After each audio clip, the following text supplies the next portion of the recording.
Hello दोस्तों, welcome to only IAS. Date है आज की 19 दिसंबर 2022 एंड आप सभी का स्वागत है आज के एडिटोरियल डिस्कशन में। देखिए, आज हम टोटल 3 मुद्दे डिस्कस करने वाले हैं। पहला मुद्दा है हमारा कोर्ट के रिगार्डिंग बैकलॉग से संबंधित। अक्सर हमने बार बार डिस्कस किया है कि जुडिशरी अंदर काफी ज्यादा हमें पेंडेंसी देखने को मिल जाती है। बहुत सारे केसेस पेंडेंसी है, लगभग 4.5 करोड़ केसेस हमें देखने को मिल जाएंगे। तो इसको कैसे ठीक कर सकते हैं, यहां पर राइटर ने कुछ इंटरेस्टिंग सजेशंस दिए हैं, उनको एक बार समझेंगे। उसी तरह से दूसरा मुद्दा होगा हमारा गुड गवर्नेंस से संबंधित। देखो, आप जानते हो कि जो 25 दिसंबर है ना, वो हमारे पूर्व प्रधानमंत्री डॉक्टर अटल बिहारी वाजपेयी जी का जन्मदिन होता है। तो उस दिन को हम सेलिब्रेट करते हैं as a good governance day. तो जो पूरा हफ्ता है ना, बेसिकली 19 दिसंबर से लेके 25 दिसंबर तक का, ये गुड गवर्नेंस वीक की तरह सेलिब्रेट कर दिया है। तो यहां पर राइटर ने डिस्कस किया है कि क्या हमारी गवर्नमेंट के स्टेप्स लिए गए हैं गुड गवर्नेंस से कॉरस्पॉन्डिंग, और क्या किया जा सकता है, ये सारी बातें यहां पे करेंगे। तीसरा मुद्दा होगा हमारा जीएसटी से संबंधित।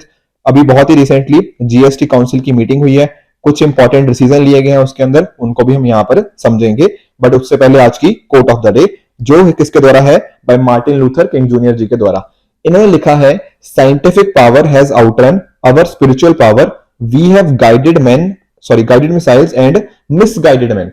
देखो, समझने की कोशिश करो, साइंस के अंदर नई नई तरक्की होती जा रही है, नए नए इन्वेंशन होते जा रहे हैं, जो कि एक बहुत अच्छी बात है। बट साइंस के साथ साथ क्या हमने ह्यूमैनिटी साथ में लेके चले हैं या नहीं चले हैं? तो यहां पर ना ह्यूमैनिटी काफी पीछे रह गया। समझाने की कोशिश करता हूं। देखो, आपने दुनिया में न्यूक्लियर वेपन्स के बारे में सुना है? बिल्कुल। अब न्यूक्लियर वेपन एक तरह का डिटरेंट भी होते हैं, पर न्यूक्लियर वेपन का बहुत बार क्या होता है, जो ह्यूमन है ना उसका मिसयूज कर देते हैं। जैसे फॉर एग्जांपल आप 1945 में देख लीजिए, ठीक है, जापान के ऊपर जो न्यूक्लियर वेपन्स को दागा गया, उसके इंपैक्ट हमें आज भी देखने को मिल जाते हैं। तो ये जो स्पिरिचुअल पावर है या ह्यूमैनिटी है, हमने इसको काफी पीछे छोड़ दिया है, मतलब साइंस के अंदर चलते हुए। आप एग्जाम्पल समझिए, आजकल बहुत सारे आपको ना साइबर क्राइम्स के एग्जाम्पल्स देखने को मिल जाते हैं।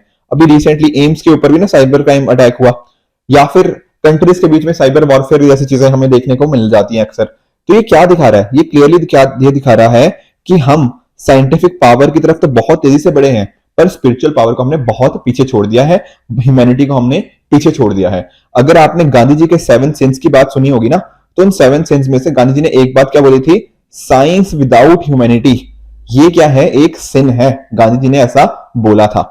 आप इवन ना इंडियंस के केसेस में देखो, आप सभी ने, I am very sure, doctor Homi Jehangir Bhabha ji का नाम सुना है, ठीक है, इनका नाम सुना है, या फिर विक्रम साराभाई जी का नाम सुना है, राइट। ये बहुत बड़े बड़े नाम थे, ठीक है। डॉक्टर एपीजे अब्दुल कलाम जी का नाम सुना है। तो इन सभी ने पता क्या बात करी, साइंस फॉर द ह्यूमैनिटी। अगर हमें साइंस के अंदर कुछ लेकर भी आना है ना, तो उसका रियल इंपैक्ट ग्राउंड पर दिखना चाहिए। अगर हम अपने स्पेस प्रोग्राम्स कुछ लॉन्च कर रहे हैं, कहीं भी पैसा डाल रहे हैं, तो उसका इंपैक्ट एक आम इंसान की जिंदगी में इंपैक्ट आना चाहिए। ऐसा मैंने नहीं बोल रहा, ऐसा डॉक्टर भाभा जी ने, विक्रम साराभाई जी ने, डॉक्टर एपीजे अब्दुल कलाम जी ने, इन सभी ने ये बात करी हुई है।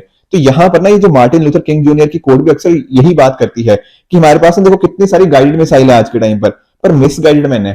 अगर हमने इनको साइंस को अच्छे से यूज किया ना, तो बहुत अच्छे से हम इसको इफेक्टिवली लोगों की लाइफ के अंदर इंपैक्ट करने के अंदर यूज कर पाएंगे, ठीक है। आजकल के टाइम देख लो, रशिया यूक्रेन क्राइसिस देख लो, या फिर इसराइल पैलेस्टाइन का इशू देख लो, कोई भी आप इशू उठा के देख लो, वो क्यों है? क्योंकि साइंटिफिक पावर ने हमारी स्पिरिचुअल पावर को आउटरन कर दिया है। बहुत सारे आपको डिजाइनर बेबी जैसी सिचुएशन देखने को मिल जाती है, ठीक है ना। कई बार हमें देखने को मिलता है किडनी रैकेट्स के हमें एग्जांपल देखने को मिलते हैं, मेडिकल ट्रायल्स के एग्जांपल देखने को मिलते हैं। ये सारे के सारे क्या दिखाते हैं, साइंस विदाउट ह्यूमैनिटी के एग्जांपल दिखाते हैं। बट हमें वर्क किसकी तरफ करना है, साइंस फॉर द ह्यूमैनिटी की तरफ। आई बात समझ में? तो ये थी आज की कोट ऑफ द डे। अब चलते हैं आज के एडिटोरियल की तरफ। तो पहला हमारा एडिटोरियल है, out of the box reforms for backlogs. जो इतने सारे बैकलॉग्स पड़े हुए हैं ना, उसको कैसे ठीक करें, और इसको आप जीएस पेपर 2 के इस पर्टिकुलर कंपोनेंट के साथ रिलेट कर सकते हो। देखो, मल्टीपल टाइम्स मैंने आपको बताया है कि नियरली सुप्रीम कोर्ट के अंदर 70,000 केसेस की हमें पेंडेंसी देखने को मिल जाती है। ओवरऑल अगर आप बात करें तो नियरली 4.5 करोड़ केसेस पेंडिंग है डिफरेंट कोर्ट्स के अंदर इंडिया में, ठीक है। अभी रिसेंटली चाहे वो हमारे चीफ जस्टिस ऑफ इंडिया हो डॉक्टर चंद्रचूड़ जी, ठीक है, या फिर आप बात कर लीजिए सुशील कुमार मोदी जी की, बेसिकली ये पार्लियामेंट्री स्टैंडिंग कमेटी के एक चेयरमैन है, तो इन्होंने भी यहाँ पे बात करी हुई है कि किस तरह से हम चीजें बदल सकते हैं, क्या क्या हम नए रिफॉर्म्स लेकर आ सकते हैं। तो यहाँ पर राइटर बात क्या कर रहे हैं कि 3 ऐसे रिफॉर्म्स हो सकते हैं जो कुछ नए रिफॉर्म्स होने चाहिए। कहने का पॉइंट क्या है कि हमने ना, देखो बहुत सारे रिफॉर्म हम सुनते रहते हैं, पर एक्चुअल में वो इंप्लीमेंटेबल है या नहीं है, उससे कितनी पेंडेंसी खत्म होगी, ये क्वेश्चनेबल है। पर यहाँ पर राइटर ने जो 3 सुझाव दिए हैं, हम उनको समझने की कोशिश करेंगे। रीजन क्या है ये 3 सुझाव लाने का? देखो दरअसल में ना, अगर आप सिचुएशन देखो तो हमारे चीफ जस्टिस ऑफ इंडिया ने बोला है कि हाई कोर्ट के अंदर अच्छे जजेस का लाना बहुत मुश्किल हो जाता है। एक तो पहले अच्छे जजेस मिलते नहीं है, और मान लीजिए अच्छे जजेस मिल गए तो वो रिटायर हो जाते हैं 62 की एज पे।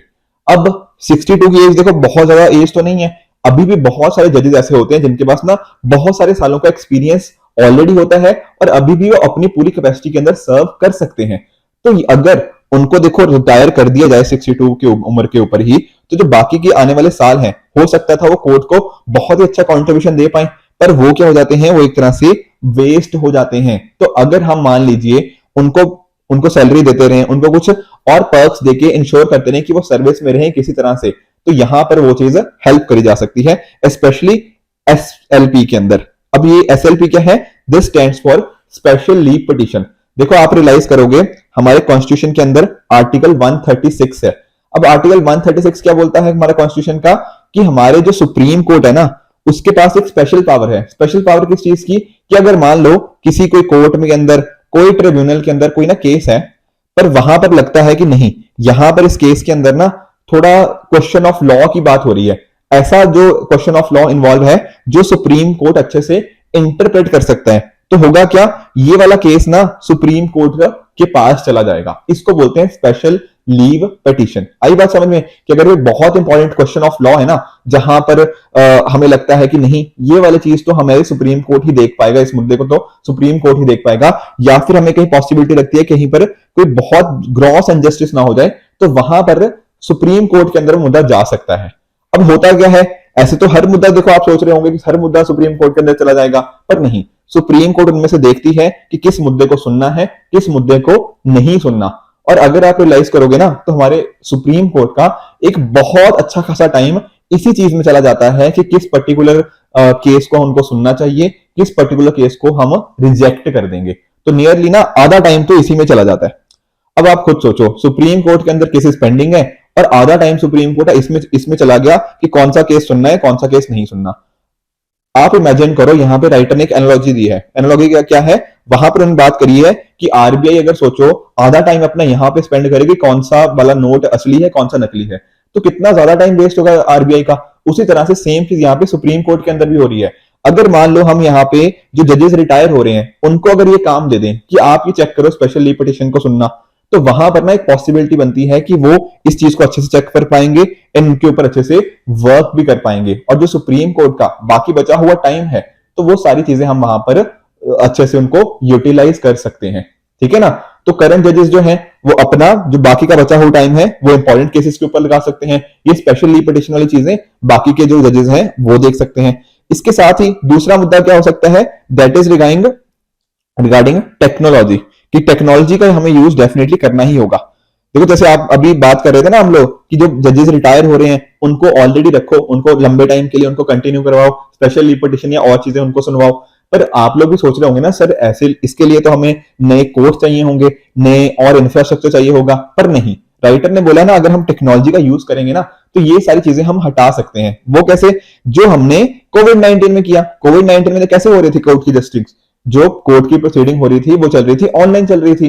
तो अगर हम इन ऑनलाइन फैसिलिटीज को अच्छे से हार्नेस करें, तो हम क्या कर सकते हैं, हम ये सारी चीजें इंश्योर कर सकते हैं कि हमारे यहाँ पे और जजेस भी होंगे, अलग से ज्यादा इंफ्रास्ट्रक्चर भी नहीं लगाना पड़ेगा, बहुत ज्यादा कोई कॉस्ट भी नहीं होगी। तो ह्यूमन को यूज करते हुए एंड साथ ही साथ टेक्नोलॉजी के रिसोर्सेज को यूज करते हुए एक अच्छे खासे नंबर ऑफ केसेस को हम डिस्पोज ऑफ कर सकते हैं, ऐसा यहाँ पर राइटर का मानना है। तो पहला चीज क्या थी? जो स्पेशल लीव पिटीशन के रिगार्डिंग, दूसरा क्या था? टेक्नोलॉजी के रिगार्डिंग, और जो तीसरा सोल्यूशन यहाँ पे राइटर ने सुझाया है दैट इज रिगार्डिंग मीडिएशन। देखो अब हर पर्टिकुलर केस तो जरूरी नहीं है कि कोर्ट में जाए, और अगर आप मानो, सिंपल सी बात सोचो, अगर कोई केस ना एक बार कोर्ट में चला जाता है, तो फिर मान के चलो कि आपका बहुत सारा पैसा और बहुत सारा टाइम डेफिनेटली लगने ही वाला है। पता नहीं 10 साल लगेंगे, 15 साल, 20 साल, कोई आइडिया नहीं है कितना टाइम लगेगा, और पैसा भी बहुत सारा खर्च हो जाता है इन वकीलों को फीस देने के अंदर। ठीक है ना? अच्छे खासी यहाँ पे पैसे की कमी, पैसे का हमें स्पेंडिंग देखने को मिल जाती है। तो अगर उसकी जगह हम मीडिएशन को इंश्योर करें, ठीक है ना, जो ऑल्टरनेटिव डिस्प्यूट रेजोल्यूशन है उनकी तरफ वर्क करें, तो वहां पर क्या हो सकता है, अगर आपस में मिलकर काफी सारे मुद्दे हम सुलझा सकते हैं तो डेफिनेटली वो चीज हम सुलझानी चाहिए। तो जो इतना सारा देखो पेंडेंसी है ना 4.5 करोड़ केसेस की, अगर आप सोचो ये पहले ही मुद्दे सुलझ जाएं, आपस में मीडिएशन के थ्रू ही सुलझ जाएं, तो डेफिनेटली ये चीज करी जा सकती है। पर यहाँ पर रिक्वायरमेंट क्या होगी, अच्छे मीडिएटर्स की, जो ये सारी चीजें करवा पाए, आपस में मिलकर बैठ के दो पार्टीज के बीच में चीजों को सुलझा पाए। उसके लिए क्या चाहिए होगा, हमारे पास एंथुसियास्टिक लॉयर होने चाहिए, अच्छी खासी उनको ट्रेनिंग होनी चाहिए, तभी ये चीज हम वहां पर अच्छे से कर पाएंगे। आई बात समझ में? ठीक है ना। तो अगर आप नोटिस करोगे तो जो मीडिएशन सेंटर्स हैं उनकी नियरली 50% की सक्सेस रेट है, जो कि ठीक ठाक है। तो इस वजह से यहाँ पर राइटर ने एक सुझाव दिया है कि हम ना एक अलग से सर्विस बना सकते हैं, आईएमएस, इंडियन मीडिएशन सर्विस, एक अलग से सर्विस बन जाएगी। तो ये मीडिएशन सर्विस ना फिर अच्छे लोगों को लेके आएगी, अच्छी प्रॉपर ट्रेनिंग प्रोवाइड करेगी कि हाँ वो मीडिएशन के अंदर अच्छे होंगे। तो इसके बेसिस के ऊपर लोग भी अट्रैक्ट होंगे कि हाँ मैं इसको एज अ करियर यूज करूं, एंड उसके बेसिस के ऊपर हमारी जो पेंडेंसी है केसेस की वो भी हम यहाँ पर अच्छे से कम कर पाएंगे। ठीक है ना। तो इस तरह के हमें रिफॉर्म्स की जरूरत है आजकल के टाइम पे, जो हम ऑलरेडी ट्रेडिशनली बात करते आ रहे हैं उनसे हमें काम नहीं चलेगा। ठीक है ना। अगर हमें उस पे बेसिस पे जाना होगा तो और जजेस लेके आने पड़ेंगे, और इंफ्रास्ट्रक्चर चाहिए हो, और स्टाफ होगा, पर उसके लिए हमें बहुत मुश्किल आएगी, क्योंकि अच्छे खासे पैसों की हमारे स्पेंडिंग होगी, लोग चाहिए होंगे, पर उतने रिसोर्सेज हमारे पास आज के टाइम पर है नहीं। तो ये जो 3 सोल्यूशन यहाँ पर सुझाए गए हैं उसी को अगर हम यूज करें ना तो डेफिनेटली हम इसकी ओर बढ़ सकते हैं कि हम ये जो जुडिशरी के अंदर इतनी ज्यादा पेंडेंसी देखने को मिलती है उसको हम कुछ हद तक कम कर पाए। आई बात समझ में? तो ये हो गया हमारा पहला आर्टिकल। दोस्तों चलते हैं हमारे दूसरे आर्टिकल की तरफ, जो रिलेट करता है हमारा गुड गवर्नेंस से, और इसको आप जीएस पेपर 2 के इस पर्टिकुलर कंपोनेंट के साथ रिलेट कर सकते हो।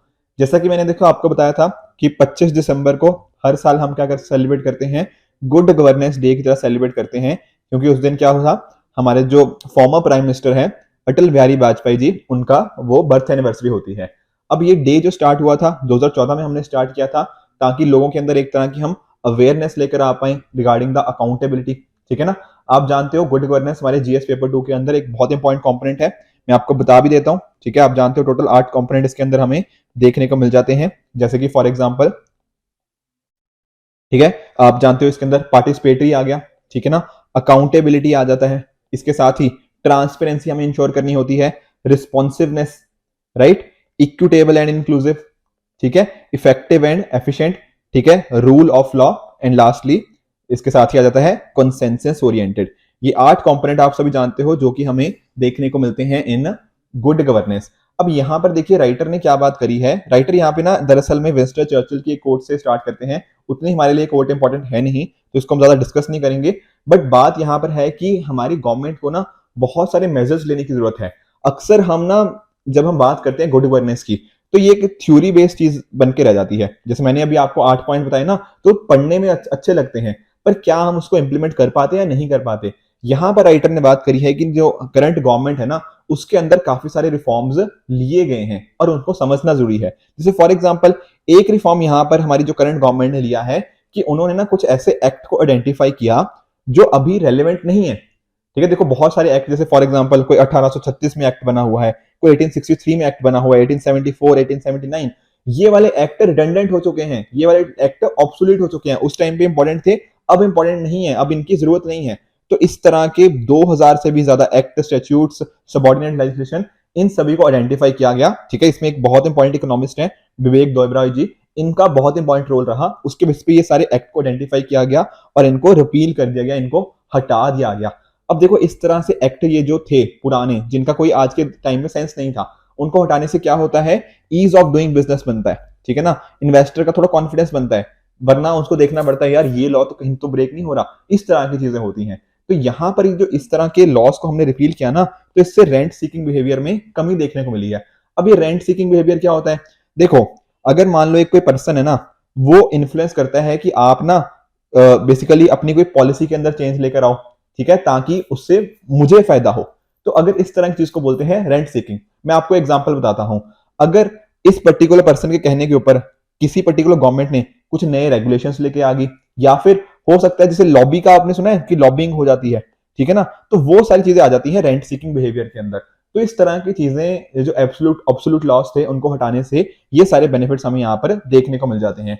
यहाँ पर ना राइटर ने देखो कर्नाटका के रिगार्डिंग बहुत सारे एग्जांपल्स दिए हुए हैं। अगर आप देखो कर्नाटका को रियलाइज करने की कोशिश करो तो यहाँ पर आप जानते हो बैंगलोर कितनी इंपॉर्टेंट सिटी है जब हम बात करते हैं आईटी सर्विसेज की, तो हाईएस्ट एक्सपोर्टर यहीं से होता है हमें कर्नाटक कॉरस्पॉन्डिंग। उसी तरह से बहुत सारे हमें स्टूडेंट्स देखने को मिल जाएंगे जो हायर एजुकेशन को यहाँ पे परस्यू कर रहे हैं। One of the highest states है with gross state domestic product. तो इस तरह से बहुत सारी चीजें यहाँ पर हमें देखने को मिल जाती हैं। पर तब भी हमें कर्नाटका के अंदर अभी भी कुछ ऐसे लॉस देखने को मिल जाते हैं जो प्रॉपरली आज के करंट सिनेरियो के हिसाब से वर्क नहीं कर रहे। एग्जांपल समझाता हूं कि अगर आप नोटिस करोगे ना तो नियरली 800 कंप्लायंसेस कहीं ना कहीं जो हमारे एमएसएमई सेक्टर होते हैं उनको करनी पड़ती हैं। किस तरह की कंप्लायंसेस हैं, जैसे फॉर एग्जांपल लेबर के रिगार्डिंग हो गया, फाइनेंस, टैक्सेशन, इन्वायरमेंट, इन सभी मुद्दों के कॉरस्पॉन्डिंग अलग अलग कैटेगरीज के कॉरस्पॉन्डिंग डिफरेंट डिफरेंट कंप्लायंसेस करनी पड़ती हैं और उस वजह से काफी सारे इश्यूज हमें यहाँ पर देखने को मिल जाते हैं। सोचो अगर हमने इन कंप्लायंसेस को कम कर दिया, राइट, तो कितनी ईज ऑफ डूइंग बिजनेस हम यहाँ पर कर सकते हैं डेफिनेटली। उसके साथ ही राइटर ने और भी बात करी हुई है, जहां पर राइटर ने बात करी है कि देखो हमारे यहाँ ना पहले लॉज होते थे जहां पर क्या होता था कि अगर कोई पर्सन ने कोई क्राइम किया है तो उसको डायरेक्टली सजा दे जाती थी। मैं एग्जांपल समझाता हूं। मान लो ना एक कोई सिविल सर्वेंट है, अब इसने ना कुछ अपने ऑफिस के लिए मान लो लैपटॉप खरीदने हैं। अब लैपटॉप खरीदने के लिए दो ऑप्शन आए, एक ने बोला हम आपको लैपटॉप देंगे 30,000 का, एक ने बोला हम लैपटॉप देंगे 32,000 का। ठीक है, इसने मान लो 32,000 वाला ले लिया क्योंकि थोड़ा अच्छा दिख रहा था। पर यहां पर क्या होता था कि हम देखते थे नहीं यार इसने ना कुछ रिश्वत करी होगी, इसने पक्का यहां से पैसे खाए होंगे तब ये महंगे वाला लैपटॉप ले रहा है। तो यहां पर ना हम ज्यादा ना उसकी इंटेंशन के ऊपर फोकस नहीं करते थे कि सिविल सर्वेंट ने अगर कोई डिसीजन लिया तो किस इंटेंशन से लिया, क्या उसके पीछे का मकसद ठीक था या नहीं था। तो होता क्या था, डायरेक्टली करप्शन के चार्जेस उस पर लगा दिए जाते थे विदाउट एक्चुअली कंसिडरिंग की बैकड्रॉप क्या है। बट हम इस करंट गवर्नमेंट ने क्या किया, प्रिवेंशन ऑफ करप्शन एक्ट की इस पर्टिकुलर प्रोविजन को स्क्रैप कर दिया। अब देखो सिविल सर्वेंट भी ना थोड़ा आसानी से डिसीजन ले सकते हैं। अब ये ऐसा नहीं है कि आपको आसानी से करप्शन कर सकते हैं, नहीं, पर पहले कोई भी डिसीजन लेने से पहले बहुत सारे फैक्टर्स को, बहुत सारे पैरामीटर्स को सोचना पड़ता था। अब इस पर्टिकुलर प्रोविजन से चेंज आने से क्या हुआ, सिविल सर्वेंट थोड़ा आसानी से डिसीजन ले पाएंगे, थोड़ा चीजें तेजी से मूव करेंगी। जो बात करते हैं ना रेड टेपिज्म की कि फाइल बड़ी धीरे धीरे मूव करती है, वो फाइल अब थोड़ी तेजी से मूव करेगी एंड अकॉर्डिंगली इससे क्या होगा, ईज ऑफ डूइंग बिजनेस का प्रमोशन होता है। उसी तरह से देखो जैसे आप जानते हो डिजी लॉकर एक बहुत ही इंपॉर्टेंट कंपोनेंट रहा है। डिजी लॉकर के अंदर आप जो भी अपने डॉक्यूमेंट्स होते हैं उनको डेफिनेटली यहाँ पे स्टोर किया जा सकता है। तो करंट टाइम्स में क्या है, डिजी लॉकर के अंदर आपको 5 बिलियन से भी ज्यादा डॉक्यूमेंट देखने को मिल जाएंगे और 100 मिलियन से भी ज्यादा यूजर्स देखने को मिल जाएंगे, जो कि यहाँ पर ना इसने काफी हर चीज को सिंप्लीफाई करने की बात करी है। जो एक्चुअल में हम बात करते हैं ना गुड गवर्नेंस, गुड गवर्नेंस का काम क्या है, लोगों की लाइफ के अंदर ईज ऑफ लिविंग लेकर आना। तो डिजी लॉकर ने एक्चुअल में वही काम किया है। और यहाँ पर जैसे मैं आपको बता रहा था कर्नाटका के राइटर ने बहुत एग्जांपल दिए हैं, तो कर्नाटका भी जैसे फॉर एग्जांपल आप देख सकते हो स्वामित्व स्कीम, आप सभी जानते हो कि जो विलेज है उसके एरिया को प्रॉपर्ली सर्वे करना, उसको मैप करना, देखना कौन सी जमीन किसकी है, कौन सी रेजिडेंशियल एरिया कितना है, कौन सा कमर्शियल एरिया कितना है, एग्रीकल्चर के अंडर एरिया कितना है। तो प्रॉपर ना हम मैपिंग करके हम ये डिटरमिन कर पाएंगे कौन सा जमीन किस पर्टिकुलर पर्सन की है, तो आइडेंटिटी उससे पता लग पाएगी एंड उसके बेसिस पे टेक्नोलॉजी को यूज करते हुए उनको अलग अलग फीचर्स फिर प्रोवाइड किए जा सकते हैं। उसी तरह से ठीक है ना, फ्रूट्स करके इनकी एक है एप्लीकेशन बेसिकली, जहां पर फार्मर्स को रजिस्टर किया जाता है, बेनिफिशियरीज का हम आइडेंटिफाई कर सकते हैं अच्छे से। इस तरह से बहुत सारे यहाँ पर एग्जांपल्स आप देख सकते हो कर्नाटका के कॉरस्पॉन्डिंग। उसके साथ ही एक राइटर ने मुद्दा ये रेस किया है, दैट इज कि अगर आप देखो, चाहे आप सेंट्रल गवर्नमेंट को देख लो चाहे स्टेट गवर्नमेंट को देख लो, यहां पर हमें कोई भी एक सिंगल ऐसा कॉमन पोर्टल नहीं मिलता जहां पर एक बिजनेस को अच्छे से पता लग जाए कि टोटल उसको कंप्लायंसेस किन किन चीजों के कॉरस्पॉन्डिंग कितना कितना करना है। क्योंकि देखो बहुत सारे डिपार्टमेंट आ जाते हैं, बहुत सारी एजेंसीज आ जाती हैं, तो एक बिजनेसमैन का ना बहुत अच्छा खासा टाइम इसी चीज में चला जाता है कि वो कंप्लायंस को मीट करे। अगर आप खुद रियलाइज करो, अगर इन सभी चीजों को हमने अच्छे से यूटिलाइज कर लिया, ठीक है ना, अगर ये सारी इतने जो एक्सेसिव रेगुलेशंस हैं इनको हमने ठीक कर लिया, एक्सेसिव कंप्लायंस को इनको अच्छे से मैनेज कर लिया, तो बिजनेसमैन का कॉन्फिडेंस बनेगा, वो आसानी से यहाँ पर बिजनेस कर पाएंगे एंड अकॉर्डिंगली नया नया फॉरेन डायरेक्ट इन्वेस्टमेंट भी इंडिया में आ सकता है।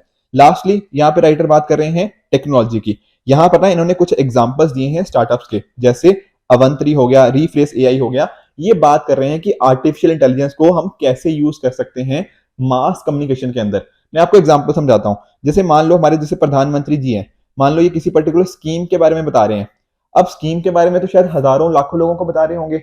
अगर आप खुद रियलाइज करो कि आपके टीवी के ऊपर प्रधानमंत्री जी आए और आपका नाम लेके बोले, जैसे मान लो बोल रहे हैं कि हाँ जी अंकित शर्मा जी, आपके लिए मैंने ये चीज करी है, आपके लिए हमने, हमारी टीम की तरफ से हमारी सरकार ने ये स्कीम लेकर आई है।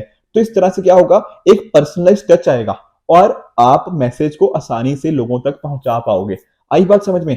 तो ये सारी चीजें कैसे पॉसिबल हैं? ये पॉसिबल है आर्टिफिशियल इंटेलिजेंस के साथ, मशीन लर्निंग के साथ, ये जैसा इन पर्टिकुलर स्टार्टअप्स ने कर भी रहे हैं। इस तरह की चीजें देखो, जो हम बात करते हैं ना, जो इंडस्ट्री या फिर बिजनेसमैन जो कर सकते हैं, वो सेम चीज हम गवर्नेंस के अंदर भी लेकर आ सकते हैं, और इसका लास्ट माइल डिलीवरी के अंदर बहुत ज्यादा हेल्प होने वाली है। तो हमें टेक्नोलॉजी को भी मेक श्योर गुड गवर्नेंस के अंदर हमें यूज अच्छे से करना चाहिए।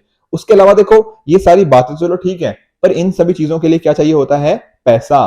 ठीक है ना? सबको देखो चाहिए अच्छी स्टैंडर्ड ऑफ लिविंग चाहिए, सबको चाहिए कि हाँ यूएस में जैसी फैसिलिटीज मिलती हैं वो हमें यहाँ पर भी मिले, पर हमें सोचना क्या पड़ेगा? हमारी टैक्स टू जीडीपी रेशियो के लिए देखो चाहिए क्या? पैसा। पैसा कहां से आएगा? टैक्स से आएगा। पर इंडिया में टैक्स देता कौन है? बहुत ही कम लोग देते हैं। अगर आप नोटिस करोगे ना, इंडिया की टैक्स टू जीडीपी रेशियो कितनी है? बस 11-12%। यूएस में कितनी है?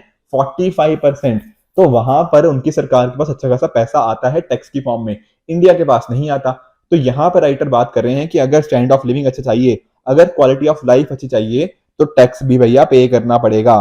टैक्स पे करोगे, गवर्नमेंट के पास पैसा जाएगा, पैसा गवर्नमेंट वो खर्च कर पाएगी लोगों के अच्छे काम करने के लिए। तो यहां पर ना गुड गवर्नेंस का मतलब सिर्फ गवर्नमेंट से नहीं है। गुड गवर्नेंस के अंदर मैं और आप और कॉमन सिटीजन सब लोग आते हैं।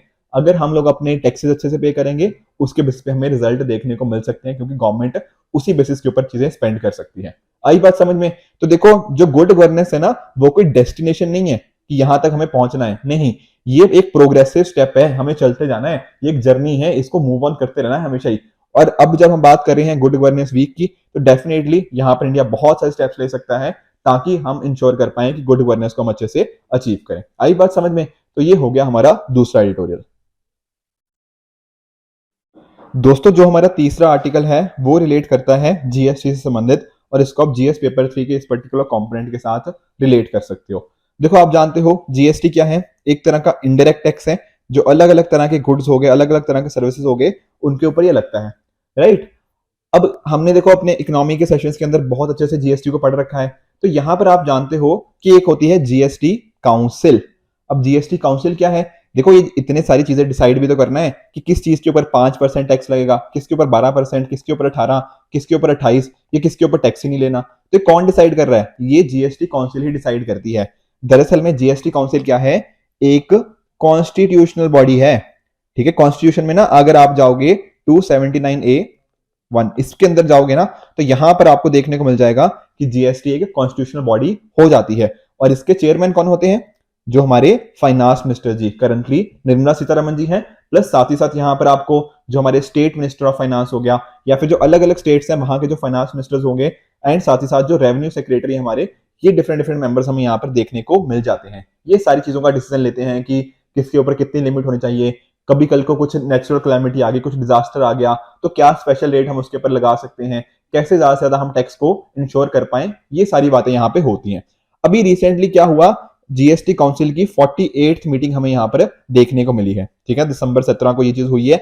अब यहाँ पर ना बहुत सारी चीजें हुई हैं, उनमें से एक दो चीजें, जैसे फॉर एग्जांपल क्या थी कि हमने क्या किया, कुछ ऑफेंसेस को डीक्रिमिनलाइज कर दिया। मैं आपको समझाता हूं। देखो, आप जानते हो कुछ होते हैं सिविल ऑफेंसेस, कुछ होते हैं क्रिमिनल ऑफेंसेस। अब क्रिमिनल ऑफेंसेस में क्या होता है? आपको जेल वगैरह में जाना पड़ता है और सारा वो प्रोसेस वहां पर हमें देखने को मिलता है।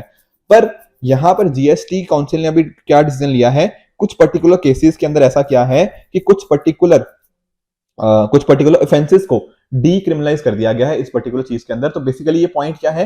पॉइंट वही है, हमने ईज ऑफ डूइंग बिजनेस को इंप्रूव करने की कोशिश करी है, ताकि कुछ ऐसे केसेस भी हों जहां पर मान लीजिए कोई ऑफेंस हो रहा है, जहां पर एक ऑफेंस है that is purely related to civil cases, तो वहां पर उनको सिविल कॉरस्पॉन्डिंग ही ऑफेंसेस कॉरस्पॉन्डिंग उनको सिविल प्रोसिक्यूशन हमें देखने को मिले।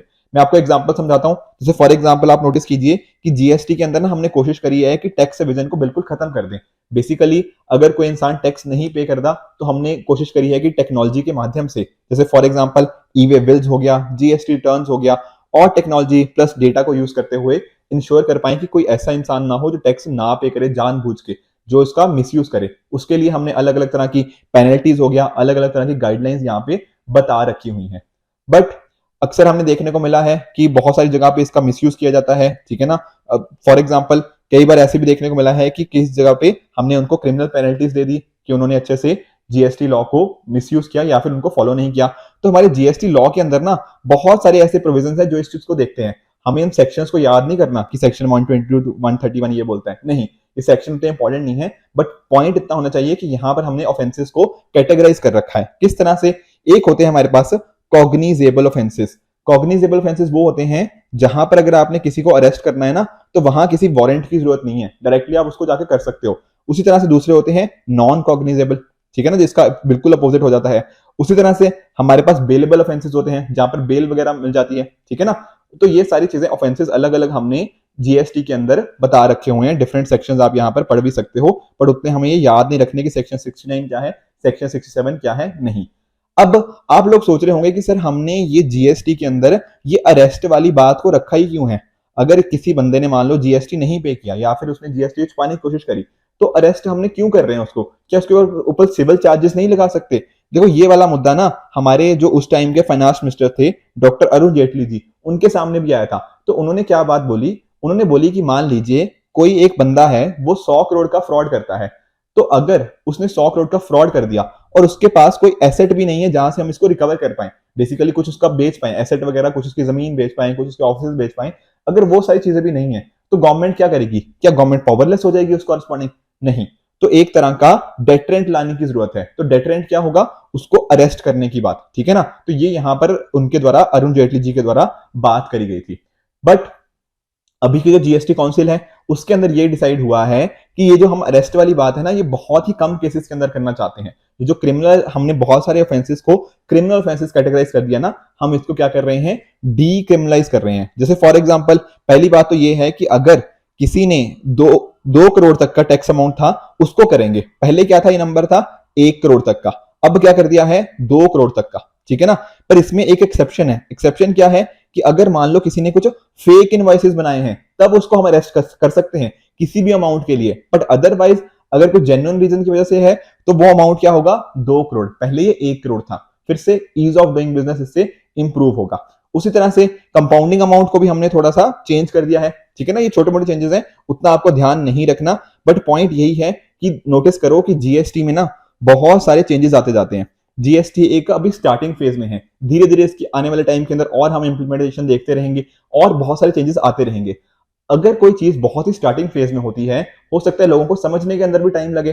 तो मेक श्योर हमें क्या करना चाहिए? हमें इंश्योर करना चाहिए कि हमारे लॉस भी उस हिसाब से वर्क करें। बेसिकली अगर ये स्टार्टिंग में है ना, अभी स्टार्टिंग फेज में है, जीएसटी में चेंजेस बहुत सारे चाहिए अभी और भी, तो यहां पर हमें इंश्योर करना चाहिए कि अगर वो जेन्युइन मिस्टेक्स हैं तो वहां पर हम चीजों को या फिर लोगों को अरेस्ट ना करें, वहां पर उनको कुछ अलग तरह की हम पेनल्टीज लगा सकते हैं। और इस एक्ट के अंदर हमने बहुत सारे प्रोविजन देखे, वो पेनल्टीज अवेलेबल भी हैं। तो हमें इंश्योर क्या करना पड़ेगा कि यही पेनल प्रोविजंस बेटर रहेंगी रदर देन उनको हम क्रिमिनलाइज करें। इसके अलावा राइटर ने और भी बातें करी हैं कि जैसे फॉर एग्जांपल अनरजिस्टर्ड पर्संस, उनको कैसे आसानी से ये चीज मिल पाए।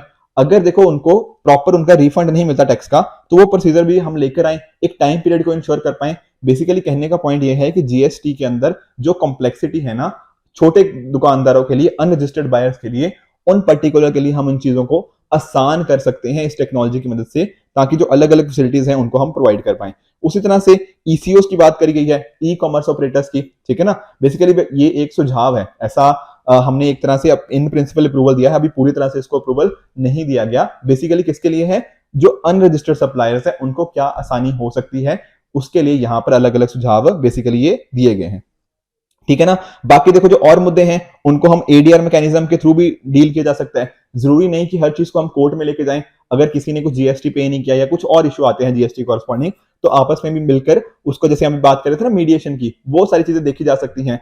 पर इसके अलावा देखो राइटर ने बात करी है कि बहुत सारे मुद्दे अभी पेंडिंग हैं, जैसे कि गुटखा हो गया या फिर इस तरह की चीजें, पान मसाला के ऊपर किस तरह की चीजें होंगी।